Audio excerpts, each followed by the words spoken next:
윤석열 만나면 이제 얘기 한번 해볼게요. 서로 대화를 주고받는데 야 이게 무슨 유머 1번지를 보는 것 같은. 유머 1번지 아십니까? 네, 알고 있습니다. 알고 있죠. 유머 1번지를 알아? 띠리리 띠리. 음악도 생각하시네? 안철수가 윤석열한테 이야기해요. 그러니까 이제 사실은 윤석열이 나 대권주자 1위야. 최소한 보수 진영의 1위야라고 군소주자 만나러 다니는 거거든요. 안철수를 만났는데 안철수가 그 저 주한규 등 해가지고 이제 막 카이스트 가고 막 그래갖고 원전 이야기 나왔더니 윤 총장님은 원전 전문가 같으세요. 이렇게 하니까 윤석열이 안 대표님 앞에서 과학기술 얘기하면 안 되죠. 이 두 사람의 이 대화만으로 빵 터지는데 이 모질이들은 도대체 뭐 하는 걸까? 아니 누가 봐도 우리가 봤을 때는 윤석열은 그 원전에 대해서는 전혀 너무 엉뚱한 소리를 해서 이건 무식하다는 소리 듣고 있는데 안철수는 원전 전문가처럼 맞다는 거고 윤석열은 안철수 앞에서 과학기술 이야기하면 안 된다고 이야기하고 있으니 이게 윤안 이 더맨더머를 어떻게 해야 됩니까? 그러니까 가끔 토론이라는 게 예를 들어서 초등학교 1학년 애들끼리 토론하잖아요. 그러면은 초등학교 1학년 이상의 수준의 말이 안 나옵니다. 그러니까 거기엔 누가 있어야 되냐면은 중학생 한 명 끼든지 잘 이끌어줄 선생이 있든지 그러면서 토론이 질적으로 좀 향상되게 만들어야 되는데 오히려 이렇게 그 저급한 사람들끼리 만나면 그러게. 그게 곱하기 승수 효과를 발휘해서 더 저급해질 가능성이 크고요. 재밌었던 게 아까 그 원자력 전문가란 얘기도 재밌지만 윤석열이 안철수를 보면서 정치 대선배라고 얘기하거든요. 안철수가 초딩 정치로 유명한데 그러니까 예를 들어서 뭐 김대중 대통령 같은 분 이런 분을 만나서 생전에 계시다면 이런 분을 만나서 한 수 듣는 건 정치 대선배를 만나는 거지만 안철수한테 정치 배울 게 뭐 있습니까? 근데 왜 그럼 윤석열을 안철수를 만났을까? 제가 보기에는 안철수에 대한 자신감 때문에 만났다고 생각합니다. 그러니까 내가 지금 국민의힘 들어가는데 내가 좀 그 지금 밀당을 좀 해야 되는데 들어갈지 안 들어갈지도 확정이 안 됐고 언제 들어갈지도 모르겠고 하지만 안철수가 지금 당을 가지고 있습니다.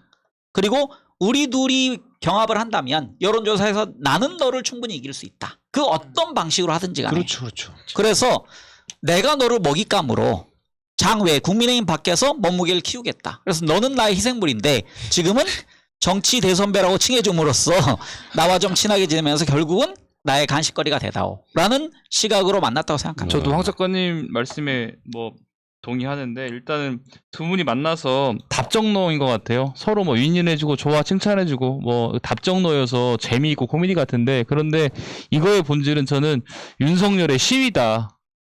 누구를 향한 시위냐? 이준석하고 김종인을 향한 시위다고 생각하거든요.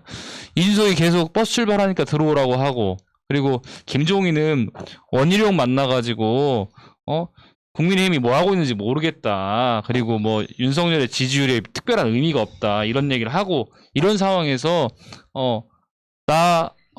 외부에서 충분히 몸질 불릴 수 있어. 그러니까 나한테 관심 갖고 지켜봐줘. 이런 시위용이다라고 예. 보입니다. 그러니까 이게 모르겠어요. 저쪽에 후보라고 지칭되는 사람들 중에 뭐 호불호를 떠나가지고요 가장 전문성 없어 보이고 최악으로 보이는 두 사람이 만난 거거든요. 그렇죠. 지지율은 높다. 신기하게 저쪽이 다 마음에 안 드는 사람들 투성이지만 그래도 오세훈이나 유승민이나 원희룡이 이야기하면 그래 좀 나아요. 얘들보다는 좀 나아. 근데 이 둘이 왜 지지율이 나온지 모르는 이 두 사람이 만나가지고 핵발전 이슈를 너무 정확하게 알고 계셔서 전문가와 대담하는 것 같다. 이런 이야기를 할 정도면요.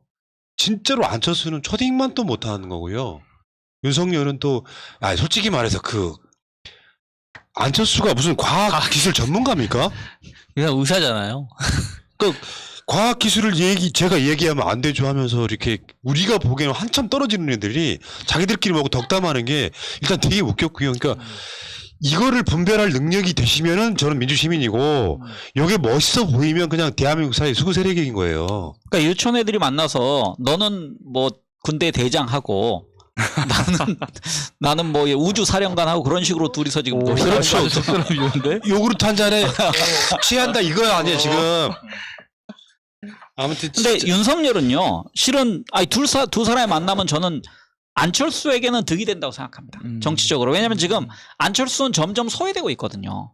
그러니까 요즘 언론 중심에 안 나와요. 맞아, 안철수 맞아, 안 어떤 나와요. 얘기를 해도. 그러니까 안철수 윤석열 만나서 몸값을 좀 높이는 계기가 됐고 윤석열 입장에서는 원내 정당, 그러니까 내가 밖에서 정당을 만들려 하니 정당 설립이란 게 너무 힘들거든요. 그리고 국민의힘의 국회의원들이 자발적으로 좀 나와서 내 캠프에 합류해서 내가 쉽게 정당을 좀 만들면 좋은 그 모양이 될 텐데 국민의힘 안에 있는 의원들은 밖으로 안 나오려 하거든요. 그러니까 그냥 윤석열 도와줄게 빨리 들어오라는 몸짓은 하지만 행동하는 국회의원이 아직 없어요.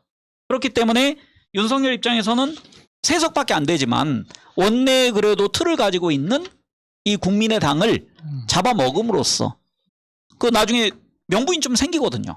그러니까 지금 양당 합당하기로 합의가 돼 있고 내가 안철수와 손잡고서 안철수 가볍게 내가 이기고 여기에 대표가 된다면 뭐 한 12월이나 1월쯤에 그 야권 단일화라는 틀로 내가 야권의 유일한 후보가 될 수 있다라는 아마 계산이 깔려 있다고 생각합니다. 이제 윤석열이 그렇게 생각하면서도 한편으로는 조금 뭐 조심스러운 윤석열 입장에서 조심스러운 부분이 윤석열이랑 안철수랑 만나버리니까 이 정치의 주류가 아니고 항상 밖에서 놀던 부류로 윤석열이 전락하는 느낌이 좀 있더라고요.